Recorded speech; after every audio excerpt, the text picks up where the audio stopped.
Now welcome to another lightning response video, where this time the question comes to us from Don Y, who asked, "Hey Thor, do you think Disney will do a reboot of Star Wars in the near future?" Okay, so we're going to get to that question in maybe a kind of roundabout way, because first let's talk a little bit about Mark Hamill and what he's been saying in recent interviews, everything from basically saying he's done with the character because he doesn't think there's any more stories to tell about or with Luke, and how if they, Lucasfilm and Disney, want to do those stories anyway, they should recast the character or cast someone more age appropriate, or basically someone much younger than him. And of course, there's a lot of different ways we could sort of read into what he said, especially those comments about no more stories left to tell with Luke, which could just be Hamill referring to the fact that, yes, in the new canon, Luke dies in The Last Jedi, before then briefly coming back as a Force ghost in The Rise of Skywalker to give Rey a little pep talk, before then also seeing him at the end of the film in a scene that feels almost like a final goodbye from him and Leia.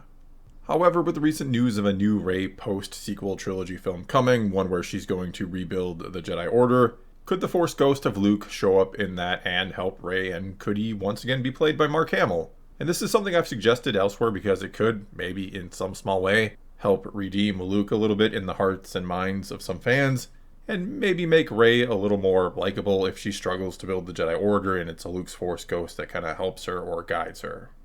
Problem is that idea seems to have already been shot down by Kathleen Kennedy, who said after she was asked about Luke potentially being in the upcoming Rey film in any capacity that, "I don't know that we'll spend a lot of time in flashbacks or Force ghosts or things like that, but certainly the spirit of what he represents to her is going to be significant." But then what about before all of that, or before the sequels on the timeline with Luke, where we've already seen him in Mando Season 2 and the Book of Boba Fett, and he was technically played by Mark Hamill in those appearances. And well, kind of in regards to that, Hamill said there's virtually no way he could ever do like a full series or anything like that, do a post-Return of the Jedi show featuring him playing Luke. And then again, if they want to tell those stories in that time period for some reason, they should get a younger actor. And though Hamill didn't say this, though perhaps he could have been alluding to it with his no stories to tell with Luke comment, the problem with telling those stories in that time period is that all roads lead to the sequel trilogy. Anything they do with Luke will have to show him eventually become the disgruntled old former Jedi we see in The Last Jedi, which is not something every fan, or maybe a lot of fans, or maybe even most fans really want to see. And like I've said before, it blows my mind that Lucasfilm and Disney let Rian Johnson take such a huge risk with Luke Skywalker, of all characters, who is easily in the top 3 most popular Star Wars characters of all time. He's up there with, I'd say, Darth Vader and Obi-Wan Kenobi in terms of popularity, and thus, in turn, marketability and profitability. In some ways, the most impressive yet sad thing Disney has done with Star Wars is destroy the value of Luke Skywalker.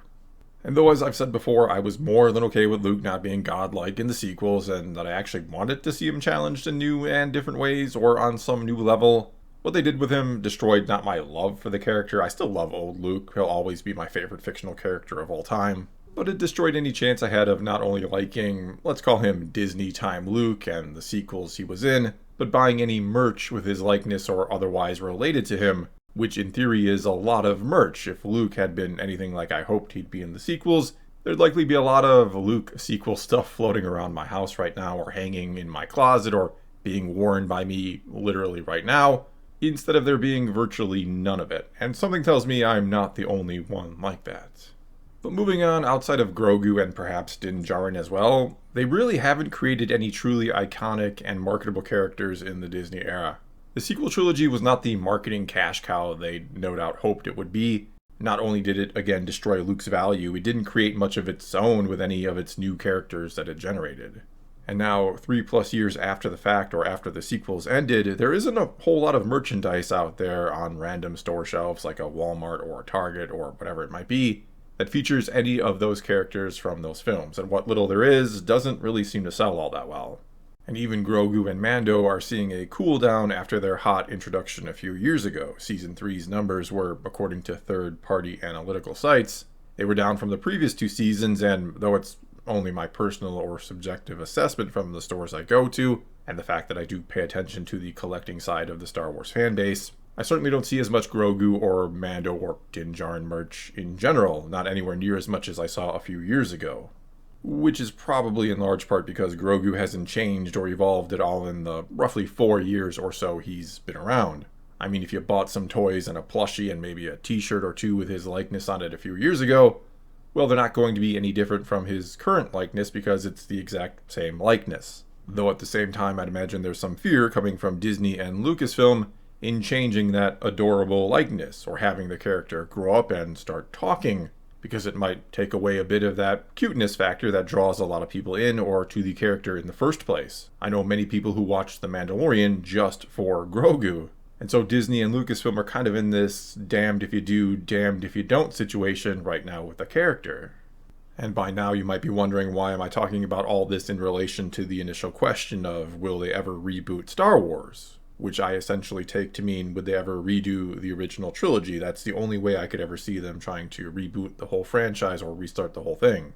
And well, you have to ask yourself, after some of its previous failures, which include destroying some of its most profitable or valuable legacy characters, again like Luke Skywalker, and with the potential of future failures, what exactly is Disney and Lucasfilm going to do with the franchise? What if, say, the Ahsoka series isn't a hit, and if Skeleton Crew and the Acolyte after it don't meet their expectations either? What if they're not bringing in the views or the merchandise numbers? Not to mention, and though I may have loved Andor, it didn't exactly get the best ratings either, and if Season 2 doesn't draw in a larger audience next year, they'll likely interpret that as people don't want Star Wars done that way or taken that seriously, which will probably revert them back to milking what old characters they can as much as they possibly can, like a second season of Obi-Wan Kenobi, for example, which will not be warmly welcomed by the entire fan base, to put it mildly. But what if even that doesn't work, and in a few years, when, and I suppose if it ever comes out, the Rey movie flops as well?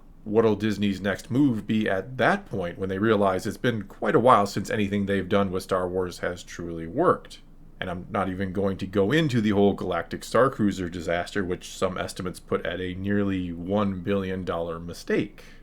And well, if nothing's working and they're getting mediocre results at best, what exactly do they do? Do they try a whole other time period, like, say, finally embracing the Old Republic, which sure sounds like a dream come true to some of us more vested or hardcore fans, assuming of course they didn't screw it up. But to the more casual crowd or the general audience, it might just be yet another Star Wars time period to not care about, with a whole bunch of new characters they've never heard of. And even though, yes, we more hardcore fans do or have handed a lot of our hard-earned cash over for Star Wars content and merch, capturing that general audience is always the key to large-scale success.